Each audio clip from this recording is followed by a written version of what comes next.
அனைவருக்கும் வணக்கம். நான் நந்தினி. பாகிஸ்தானுக்கு சீனா பல உதவிகளையும் பண்ணிட்டு இருக்கு. இந்த நிலையில தான் பாகிஸ்தானோட குவாடர் துறைமுகத்துல கடற்படை தளம் அமைக்கிறதுக்கு சீனா விருப்பம் தெரிவிச்சிருக்காங்க. அதற்கு பாகிஸ்தான் ஒரு கண்டிஷனை போட்டிருக்காங்க. இது பரபரப்பை ஏற்படுத்தி இருக்கு.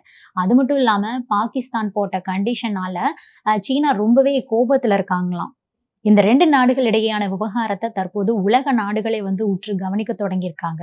அப்படி என்ன நடந்தது அப்படிங்கறத பற்றி தான் நம்ம இப்ப விரிவா பார்க்க போறோம். நம்ம அண்டை நாடான பாகிஸ்தான் சீனாவோடு நட்பு பாராட்டிட்டு இருக்கு. இதற்கு முன்பு பாத்தீங்கன்னா அமெரிக்காவோடு ஓரளவுக்கு நல்ல உறவுல பாகிஸ்தான் இருந்தாங்க. ஆனா கடந்த சில ஆண்டுகளுக்கு முன்பு அமெரிக்காவோட உறவுலையும் பாத்தீங்கன்னா விரிசல் விழுந்துடுச்சு.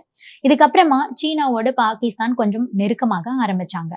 தற்போது பாகிஸ்தானுடைய பொருளாதாரம் நெருக்கடியில சிக்கி தவிச்சிட்டு இருக்கு. இருந்தாலும் கூட சீனா தொடர்ந்து பாகிஸ்தானுக்கு தங்களால முடிந்த உதவி பண்ணிட்டு இருக்காங்க. குறிப்பா பாதுகாப்பு துறையில இருக்கக்கூடிய அந்த முப்படைகளையும் பாகிஸ்தான் வலுப்படுத்தணும் அப்படிங்கிறதுக்காக சீனா தான் பக்கபலமா இருக்கு. அந்த வகையில பாகிஸ்தான்ல இருக்கக்கூடிய பலுசிஸ்தான் மாகாணத்துல அரபிக்கடல்ல இருக்கக்கூடிய குவாடர் போர்ட் அந்த துறைமுகம் அமைஞ்சிருக்கு. அங்கு ஒரு மிகப்பெரிய போர்ட் அமைக்கிறதுக்கு பாகிஸ்தான் நீண்ட காலமாகவே நினைச்சிட்டு இருந்தாங்க. ஆனா பொருளாதார நெருக்கடி உள்ளிட்ட பல்வேறு விஷயங்களால அது சாத்தியமாகல. இதனை அடுத்து ஒரு வழியா அங்கு போர்ட் கடந்த 2007ஆம் ஆண்டு உருவாக்கப்பட்டது. தற்போது துறைமுகத்தை மேம்படுத்துறதுக்கு சீனா தான் அவங்களுக்கு உதவி பண்ணிட்டு இருக்காங்க. அதோடு போர்ட்டோட நிர்வாகம் கட்டுப்பாடு எல்லாமே பாகிஸ்தான் கிட்ட இருக்கக்கூடிய நிலையில அங்க மேற்கொள்ளக்கூடிய ஆபரேஷன்ஸ் தொடர்பான கண்ட்ரோல் சீனா கிட்ட தான் இருக்கு. மேலும் இந்த போர்ட்டை மையப்படுத்தி தான் சீனா பாகிஸ்தான் பொருளாதார வழித்தடம் அப்படிங்கிறதே அமைக்கப்பட்டது. இதுக்காக சீனா 60 பில்லியன் அமெரிக்க டாலர்களை முதலீடு பண்ணியிருக்காங்க. தற்போது இந்த துறைமுகத்துல கடற்படை தளத்தை அமைக்கிறதுக்கு சீனா விரும்புறாங்க. இதற்கு முதலில் அனுமதி கொடுக்கிறதா பாகிஸ்தான் தெரிவிச்சிருந்தாங்க. ஆனா தற்போது குவாடர் போர்ட்ல கடற்படை தளம் அமைக்கிறதுக்கு பாகிஸ்தான் ஒரு கண்டிஷனை போட்டிருக்காங்க. கண்டிஷன் அப்படின்னா அது சாதாரணமானது கிடையாது. சீனாவையே சிக்கல்ல மாட்டி விடக்கூடிய மாதிரியான ஒரு கண்டிஷனை தான் பாகிஸ்தான் போட்டிருக்காங்க. அதாவது குவாடர் துறைமுகத்துல கடற்படை தளம் அமைக்க வேண்டும் அப்படின்னா சீனா தங்கள் நாட்டுக்கு அணு ஆயுத உதவிகளை செய்ய வேண்டும் அப்படின்னு சொல்லிட்டு பாகிஸ்தான் சீனா கிட்ட சொல்லியிருக்காங்களாம்.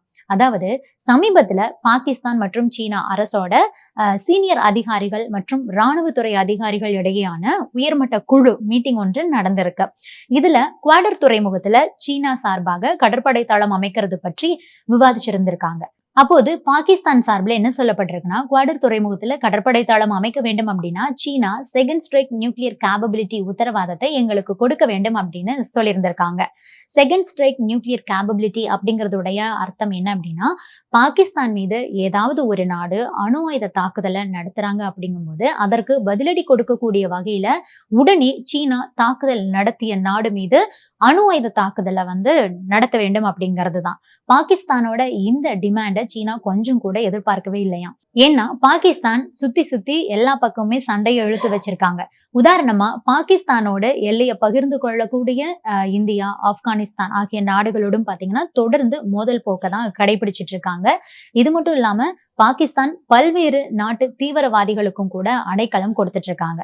இதனால அமெரிக்கா உள்ளிட்ட மேற்கத்திய நாடுகளும் கூட பாகிஸ்தானோட அந்த அளவுக்கு இணக்கமா இல்ல. இதனால எப்போது வேண்டுமானாலும் பாகிஸ்தானுக்கு கண்டிப்பா பிரச்சனைகள் வரலாம். இதனாலதான் பாகிஸ்தானும் எப்போதும் ஒருவித பய உணர்வோடு தான் இருக்காங்க. இப்படியான ஒரு சூழலில் தான் தங்கள் மீது அணு ஆயுத தாக்குதல் நடத்தப்பட்டால் அதற்கு பதிலடி கொடுக்கறதுக்கு சீனா அணு ஆயுத தாக்குதலை நடத்தி எங்களுக்கு உதவி செய்ய வேண்டும் அப்படிங்கிறத தங்களுடைய விருப்பத்தை வெளிக்காட்டி இருக்காங்க. இதனால சீனா கொஞ்சம் அதிர்ந்து போயிட்டாங்க. ஏன்னா அணு ஆயுத தாக்குதல் அப்படிங்கிறது ரொம்பவே மோசமான விளைவை ஏற்படுத்தும். இது அனைவருக்குமே தெரியும். சொந்த நாட்டு மீது எதிரிகள் தாக்குதல் நடத்தும் போது அணு ஆயுதத்தை பயன்படுத்தாம தான் பல நாடுகளும் இருக்காங்க. இப்படியான சூழலில் பாகிஸ்தானுக்காக சீனா அணு ஆயுதத்தை பயன்படுத்த வேண்டும் அப்படிங்கிற ஒரு கோரிக்கையால அதிர்ந்து போயிட்டாங்க.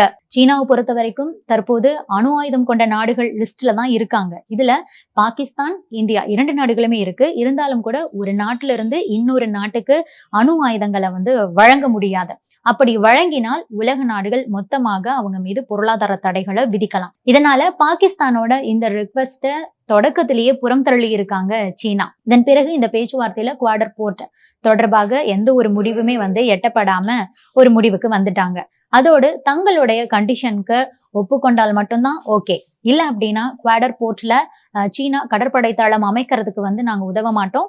அதுக்கு நாங்க ஒப்புக்கொள்ளவே மாட்டோம். நீங்க வந்து வெளியேறிடுங்க அப்படின்னு சொல்லிட்டு பாகிஸ்தான் ஓப்பனாகவே தங்களுடைய நிலைப்பாட்டை வந்து சொல்லிட்டாங்களாம். ஆக குவாடர் போர்ட்டை முன்வைத்து பாகிஸ்தான் போட்ட இந்த கண்டிஷனை தற்போது சர்வதேச அரசியல் நோக்கர்களும் வந்து விமர்சனம் பண்ண ஆரம்பிச்சிருக்காங்க. இதனால குவாடர் துறைமுகத்துல கடற்படை தளம் அமைக்கக்கூடிய விஷயத்துல பாகிஸ்தான், சீனா இந்த 2 நாடுகளிடையே தற்போது புதுசா பிரச்சனையே ஏற்பட்டிருக்கு. இது தொடர்பா டிராப் சைட் அவங்க என்ன செய்தி வெளியிட்டிருக்காங்கன்னா, பாகிஸ்தான், சீனா உறவுல வெளிப்படையாகவே தற்போது விரிசல் விழுந்திருக்கு. குறிப்பா பாகிஸ்தானுக்குள்ள சீனா கடற்படை தளம் அமைக்கக்கூடிய அந்த விஷயத்துல தான் இந்த விரிசல் அப்படிங்கிறது தெள்ள தெளிவா தெரிய வந்திருக்கு. இந்த டிராப் சைட் நிறுவனம் தான் இதற்கு முன்பாக முதல் முறையாக குவாடர் துறைமுகத்துல வந்து சீனா கடற்படை தளத்தை அமைக்கக்கூடிய முயற்சிகளை வந்து பண்ணிட்டு இருக்காங்க அப்படிங்கிற நியூஸையே வந்து வெளியிட்டு இருந்தாங்க. தற்போது அந்த செய்தி நிறுவனமே சீனா பாகிஸ்தான் உறவுல புதியதாக விரிசல் ஏற்பட்டிருக்கு அப்படின்னு சொல்லியிருக்காங்க.